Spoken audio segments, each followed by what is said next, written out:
Yang berusaha Dr. Hajah Narita binti Muhammad Nur, Pengarah Institut Pendidikan Guru Kampus Datuk Razali Ismail, ketua-ketua jabatan, para pensyarah dan staf serta para pelajar yang dihormati sekalian. Sirih berlipat, sirih dipinang, sirih dari Pulau Muara. Pemanis kata selamat datang.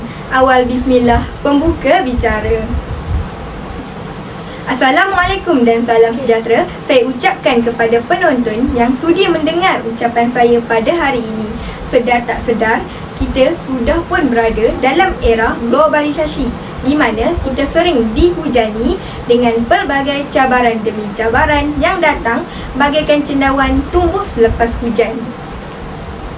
Fenomena ini berlaku disebabkan negara kita sedang berusaha untuk bangkit semula daripada kejatuhan ekonomi kesan daripada penularan wabak COVID-19 yang menghantui seluruh negara sejak 3 tahun lepas.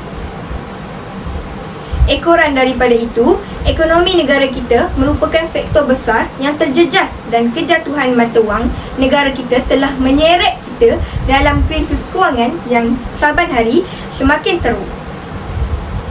Senario ini telah mengakibatkan kenaikan harga barangan yang melampau sehingga timbul isu segelintir peniaga yang mengambil kesempatan untuk meletakkan harga barangan yang terlalu mahal sehingga ada harga yang tidak masuk akal. Berdirinya saya pada hari ini adalah untuk memberi ucapan atau sedikit kata-kata sebagai memberi cadangan tentang kemelu ini. Tajuk ucapan saya pada hari ini ialah langkah-langkah untuk menangani isu kenaikan harga di kafeteria. Tuan-tuan dan puan-puan, seperti mana yang semua sedia maklum, kafeteria di setiap IPT merupakan fasiliti atau kemudahan yang disediakan khas untuk para pelajar. Hal ini dikatakan demikian kerana umum mengetahui bahawa makanan serta barangan yang dibeli di luar kawasan kampus agak mahal jika hendak dibandingkan dengan harga makanan yang dijual oleh kafe kepada para pelajar. Namun, disebabkan krisis ekonomi negara yang tidak berapa stabil, perkara yang sebaliknya yang berlaku.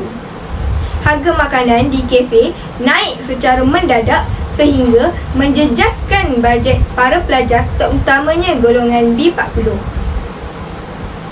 Situasi ini diburukkan lagi apabila terdapat segelintir peniaga di dalam kafe yang sengaja menaikkan harga barang sesuka hati dan melebihi harga semasa sehingga mencekik darah para pelajar di kampus. Dalam pada itu, saya juga dengan rasa rendah diri ingin memberi sedikit cadangan yang saya rasa boleh diambil dan dilakukan oleh pihak kerajaan bagi membendung isu kenaikan harga di kafeteria ini.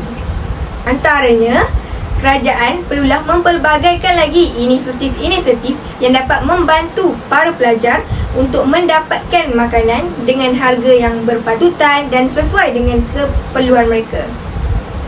Tamsiennya, seperti yang terkandung dalam akhbar baru-baru ini, pada awal bulan Januari tahun ini, Kementerian Perdagangan Dalam Negeri telah mencadangkan supaya kedai-kedai makan memperkenalkan menu rahmah dengan harga bawah RM5 sebagai usaha untuk membantu golongan yang memerlukan.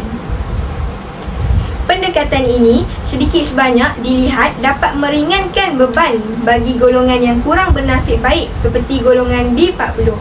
Di samping itu, tindakan kerajaan baru-baru ini iaitu mengkreditkan duit poket atau popularnya dipanggil sebagai e-belia sebanyak RM200 kepada mahasiswa dan mahasiswi di IPT telah memberi sebuah kelegaan kepada para pelajar yang sedang menghadapi krisis kewangan. Selain itu, pihak yang bertanggungjawab mengawal harga makanan pula seperti pihak KPDNKK haruslah sentiasa turun padang bagi mengawal harga barangan serta makanan di premis-premis terutamanya di dalam kawasan IPT. Sekiranya tuan-tuan dan puan-puan mengikuti perkembangan berita, dapat saya jadikan satu contoh daripada sebuah berita yang disiarkan oleh Nailah Huda melalui laman sesawang rasmi Astro Awani. Menurut berita tersebut, terdapat petikan yang menyatakan bahawa melalui Ops Menu 3.0 yang bermula sejak 23 Januari lalu, sebanyak 614 pemeriksaan telah dilakukan di seluruh negara setakat 26 Januari bagi memantau dan menangani isu harga makanan bermasak. Daripada jumlah tersebut, pihak kementerian telah mengambil tindakan terhadap 9 kes yang membabitkan peniaga yang melakukan kesalahan di bawah Akta Kawalan Harga dan Anti Pencatutan. Melalui sumber berita ini, saya ingin mencadangkan kepada pihak yang bertanggungjawab supaya menjalankan pula Ops secara berfokus di dalam kawasan IPT secara berkala bagi memastikan tiada pihak yang mengambil kesempatan atas kesepitan orang lain. Seterusnya, saya juga mencadangkan kepada pihak kerajaan untuk memberikan subsidi khas kepada peniaga yang ingin berniaga di dalam kafeteria IPT. Sekiranya peniaga mendapat subsidi untuk membeli barangan mentah, percaya mereka juga tidak akan mengenakan cas yang terlampau tinggi terhadap para pelajar. Hadirin hadirat yang saya hormati sekalian, bertepuk sebelah tangan tidak akan berbunyi. Melalui peribahasa ini, ingin saya tegaskan bahawa sekiranya langkah ini diambil serta hanya dilaksanakan oleh sebelah pihak sahaja, isu ini tidak akan sampai ke akar umbinya. Oleh hal yang demikian, bukan sahaja pihak kerajaan yang bertanggungjawab untuk menangani isu ini, malahan para pelajar juga, termasuklah diri saya sendiri, juga perlu menghulurkan tangan untuk bersama-sama membendung isu kenaikan harga di kafe IPT ini. Sebagai pelajar, kita perlulah sentiasa cakna dengan perkembangan isu semasa yang berlaku di sekeliling kita.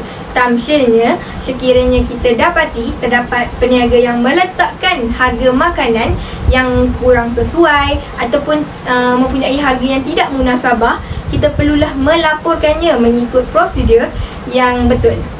Sebagai contoh, saya sebagai pelajar IPG, sekiranya isu berkaitan dengan kenaikan harga makanan di kafeteria IPG berlaku,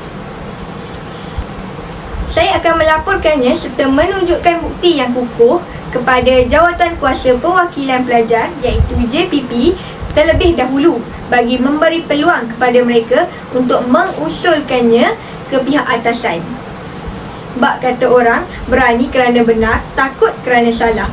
Jadi, jika bukan kita, siapa lagi yang hendak mempertahankan hak kita sebagai pengguna dan pembeli?